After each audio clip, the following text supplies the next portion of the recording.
and happy Friday. Welcome back to another episode of Social Strategies Simplified with Sue, where we break down the social media strategies of leading top industry professionals who are doing amazing things with their content to gain reach and ROI on their content creation efforts while actually creating less content than you may think you need to be successful. And these strategies and best practices are universal, so please stay tuned in even if you are not in the industry of the person being referenced. These can be applied to any business by anyone. So we are going to take our final look, well, hopefully not final, because you should go ahead and follow her, but our final look on Social Strategies Simplified at Bola Shokumbi. So she is, if you've been with me earlier throughout the week, she is the founder of Clever Girl Finance. She is a financial educator providing all kinds of extraordinary content, free content to educate and empower women to build their wealth. And she has a fantastic podcast, which is the hub part of her content, the video and podcast power combo that we've spent a lot of time discussing over the last several weeks, where she interviews women on every episode to tell their stories, how they overcame and were able to harness and build wealth for themselves in spite of struggle. So she's really sending some amazing messages through the women she interviews and also powering up her social media strategy by doing so as well. So we went through over the course of the week the hub, as I mentioned, which is really focusing on that video podcast combination that has been so popular with the leaders that I've been highlighting recently. They all do it in a little bit of a different way, but it truly is, once you get that set up in place, such a spectacular way to kill multiple birds with one stone. I hate that analogy, though. We don't want to kill any animals, but to accomplish multiple feats in one effort by setting up your system, creating video that you pull audio off of to distribute across the podcast landscape, video that then goes on YouTube, and then this content can be taken off into the different spokes that allow you to continue to distribute this content across Twitter, Instagram, LinkedIn, etc. So we focused this week on Bola's implementation across YouTube, all the podcast channels, her this is her YouTube channel, her Instagram channel, and LinkedIn, which she also had an interesting structure to.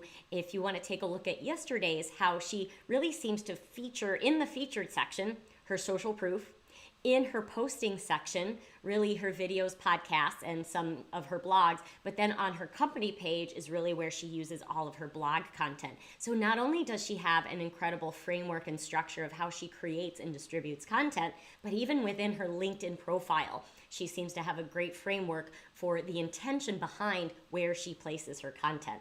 So it was really cool to come upon that, because I selected her based on seeing what she was doing in the area of podcasting and YouTube before I'd even taken a look at her LinkedIn profile. And so I was really excited to see that she had a special structure to that as well.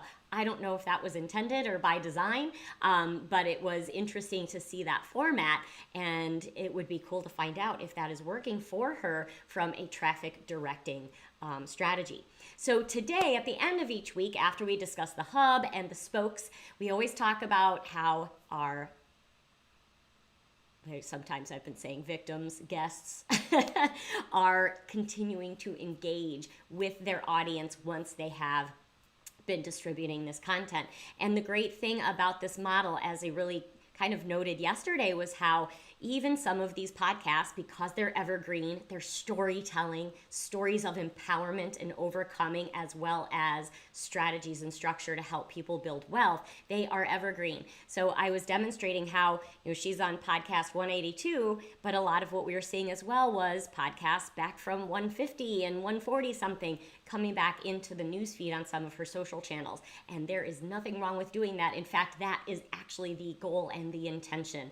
Do not let your content accumulate dust. That's really the idea. I can tell you there was a time back in the day where I spent over $3,000 getting some videos done that nobody saw. that was really out of integrity for me as someone who trains people on doing just the opposite.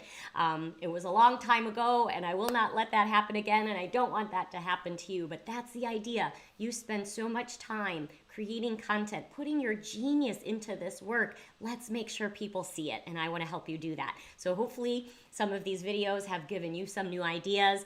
I hope that perhaps you're going back into the repositories of your blogs and videos to see what maybe is collecting dust that you should shine up and share with the world. Because remember, it's not about you getting seen, it's about people seeing your value and what you have to offer them to help them overcome and accomplish great things, right? So what we can see in taking a look, I was going through all of the different channels that we discussed throughout the week to really see that keep engaging part.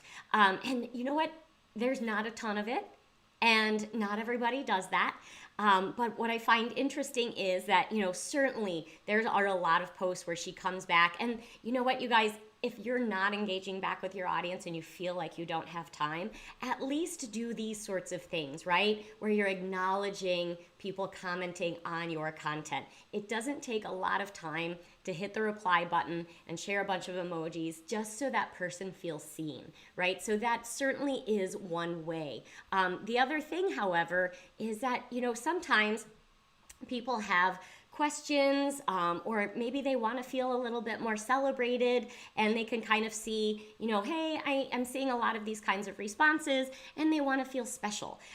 So, coming back with answers to people's questions, or like we saw with Chris Browning, he would come back on some of his YouTube videos. People would have a question from his quick 10-minute podcast, and he would create an Instagram story, right? So that's also a great way to get that cross traffic happening, is if someone asks a question on your YouTube video and you're like, hey, thank you for that, I'm going to expand on that, come see my YouTube or my Instagram stories. So it's a great way to get traffic across different channels. Make sure that your audience feels seen and listened to, and continuing to serve them. So, it's just something that I've noticed here. Also, like on LinkedIn, she's posting her content, which is great. There's a few responses, a bit of engagement. She probably is getting some good traffic, because what I do know in helping a lot of people in regulated professional services like financial providers, financial advisors, lawyers, etc., they don't always get a ton of engagement because it can be an awkward subject and it can be a zone of discomfort. So quite often what happens with people in the world of finance and law is that they might get more direct messages, asking questions, or more of that reactions, as opposed to commentary, depending on what the content is. So that's also something to consider as well. But, if we look back to, she really does get a lot of engagement on her Instagram. So I would love to see if, there was an effort to come back and really respond to a lot of people and come back and create new pieces of content based on the questions, what that might also do for her following engagement. But she has a huge brand. She's held in utmost regard. She is really empowering women, pulling so many women into her network and casting that net to share with other women who are finding success and the empowerment to overcome some of their struggles. So Bola is doing amazing things in the world. Follow her channels, and she's just also another really great demonstration of using that hub and spoke framework to take very valuable content that you are creating, that you have a structure set up to simplify the process of creation, and then continuing to distribute across the social media landscape. Remember, don't let your hard work and efforts collect dust. Share that gold with the world by redistributing. So if there's one thing that I can guide you on at the end of this week's series, is go back and see what you've got. Go back and look at some of your older videos, perhaps, or older blogs that you've done, freshen those up, and share those again. Bring them back to life. That's the idea, because people need to see your genius. There's people waiting just for what you have to offer them.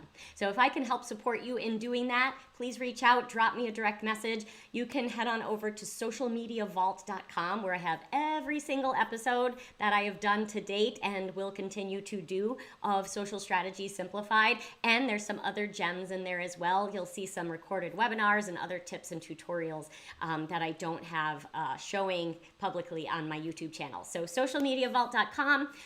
Let me know if you have any ideas for people that you see doing amazing things on social media that might help simplify your life or that of others. And have a fabulous weekend. I'll see you back on Monday. Who